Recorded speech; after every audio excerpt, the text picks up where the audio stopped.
Have you ever driven past a car dealership and wondered about those endless rows of brand new SUVs just sitting there? Well, here's a stat that's going to blow your mind. Right now, as we speak, there are over 85,000 brand new 2024 SUVs still sitting unsold on dealer lots across America. That's compared to just 50,000 leftover vehicles this time last year.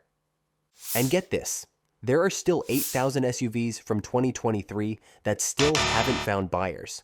So what actually happens to these SUVs when nobody wants them? Do they just sit there forever? Do they get crushed? Or is there a hidden world most car buyers never see? Today, we're diving deep into the untold story of unsold SUVs, and trust me, what you're about to learn will change how you think about buying your next vehicle forever. Before we get into it, make sure to hit that like button and subscribe for more SUV insights that could save you thousands. I've been researching the automotive industry for years, and today I'm breaking down the 4 major paths every unsold SUV takes, using real data from Cox Automotive and industry insiders. First, you need to understand how this problem even exists. See, dealerships don't actually own those SUVs outright. They finance them just like you and me. Every single SUV sitting there is costing them money, interest payments, insurance, and lot space. According to industry data, vehicles sitting over 120 days cost dealers between $25 to $50 per day in carrying costs. So when you see that 2024 Jeep Grand Cherokee that's been sitting there for months, that dealer is bleeding money. Let me give you some real numbers here. Take the 2024 Ford Escape. There are currently 47,000 units still in dealer inventory with 146 days of supply. That means at the current sales rate, these SUVs will sit for almost 5 months before they sell. The Jeep Grand Cherokee, almost 39,024 models still on lots. The Hyundai Tucson has over 24,000 units sitting unsold. But here's what most people don't know. Dealers can't just return these SUVs to the manufacturer. Once they buy them, they're stuck. So what do? They have 4 main strategies, and some of them might shock you. Strategy number 1 is the obvious one. They slash prices and pile on incentives. But we're not talking about small discounts here. Right now, buyers should be targeting at least 15 to 20% off MSRP on leftover 2024 SUVs. For a $50,000 SUV, that's potentially $10,000 in savings. Some dealers are going even further. Manufacturers are stepping in too. Jeep is offering 0% APR for 36 months on Grand Wagoneers. Ford has 1.9% APR for 60 months, plus $4,000 trade assist on Escapes. Dodge is throwing up to $5,950 in cash discounts on Durangos. But here's the thing, these discounts often aren't enough. That's when dealers get creative, and that's where things get really interesting. Strategy number 2 is something most people never think about. They turn brand new SUVs into used vehicles. How? By putting them into their service loaner fleet. When you take your car in for service, that loaner SUV you get might be a brand new vehicle that couldn't sell. After a few months of being driven by service customers, it officially becomes a used vehicle, even with just a few thousand miles. Dealers also use these as demo vehicles for their sales staff. A sales manager drives it for a few months, then it comes back to the lot as a pre-owned vehicle with a lower price tag. The brilliant part?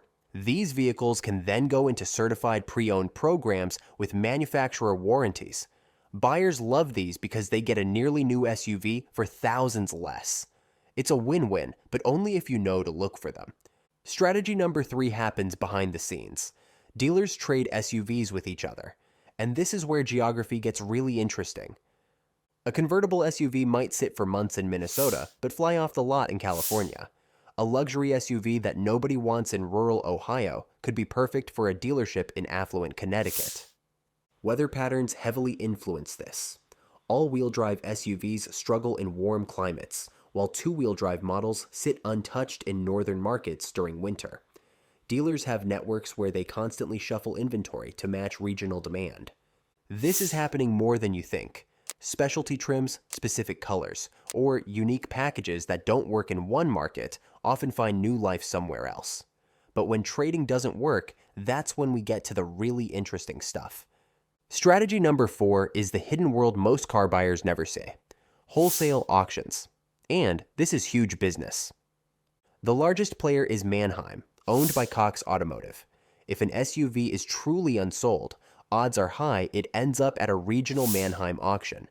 We're talking about thousands of vehicles being sold between dealers every single day.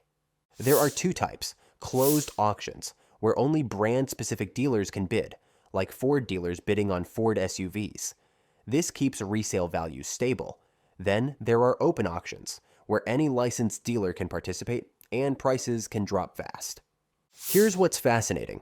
Rental car companies are some of the biggest buyers at these auctions. That SUV you rented on vacation, there's a good chance it started life as an unsold vehicle at a dealership.